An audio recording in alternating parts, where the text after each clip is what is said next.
Well,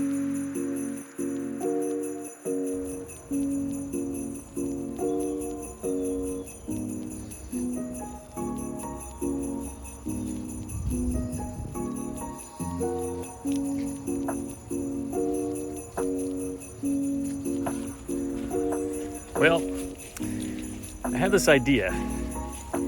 Every Christmas, I go out and either cut down a tree at a tree farm or go to a tree lot and get a tree.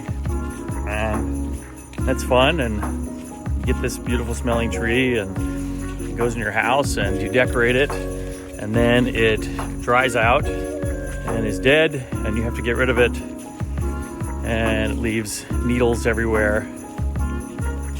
And then I start thinking about maybe I'll get an artificial tree so that I can save some money in the long run and have a little less hassle. And then I read about how bad artificial trees are for the environment. And I come out here in these woods near my house and hike all the time and start to get this idea in my head of making my own tree. So follow along. I'm trying to figure out some branches that may be good in terms of thickness and the right amount of branching out. The ability to add stuff on. Sort of like this one, as it could start here and branches out fairly narrow to about 9 or 10 feet, and then should be able to add things onto that.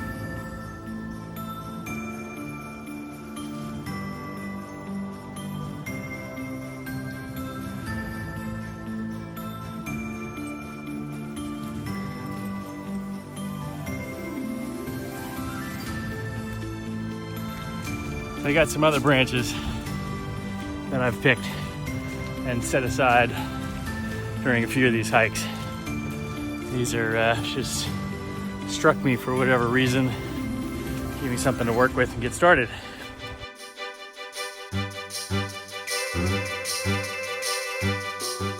So the first thing this involved was picking out the strongest, thickest branch and making a base for it. I used 2x4s cut into about a 2-foot length with a 45-degree angle at the end, overlapping enough so that they made a centerpiece and screwed together with simple bolts and then attached directly to the tree.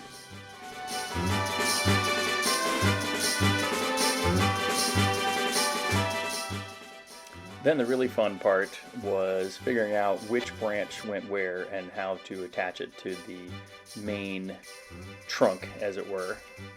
I ended up purchasing some 8-gauge green anodized wire from Amazon and was able to attach the bases together and attach some of the pieces directly to each other just by wrapping it around the branches themselves.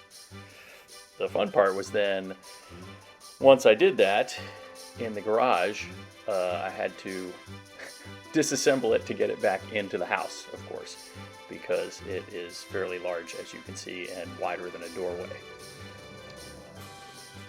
Some of the branches are attached to each other using a long stretch of the wire with some loops bent into it in order to hang more ornaments from it.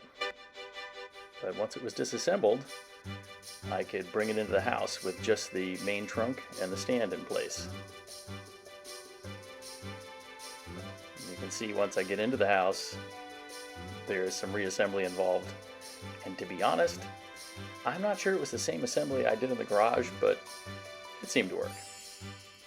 The key is being flexible and just figuring out what works for the space, and then using the fairly pliable anodized wire to attach these pieces together, which also provides a great space to hang ornaments.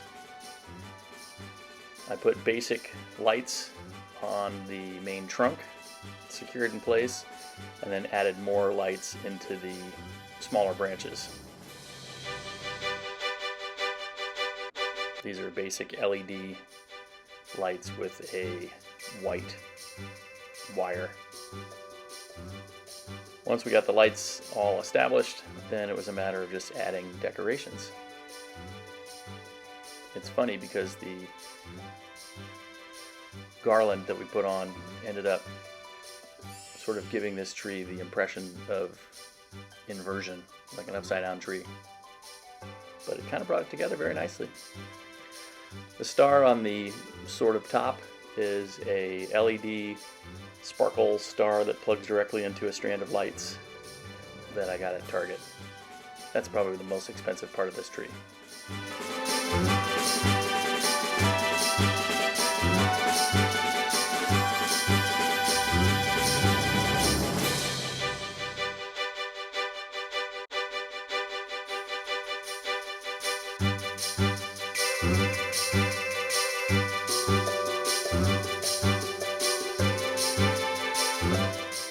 I think the really fun thing about this is that these ornaments hang freely within the tree itself, and so it's pretty easy to see everything, and it's kind of spectacular that way. It's amazing how many ornaments this tree can hold, even heavy ones.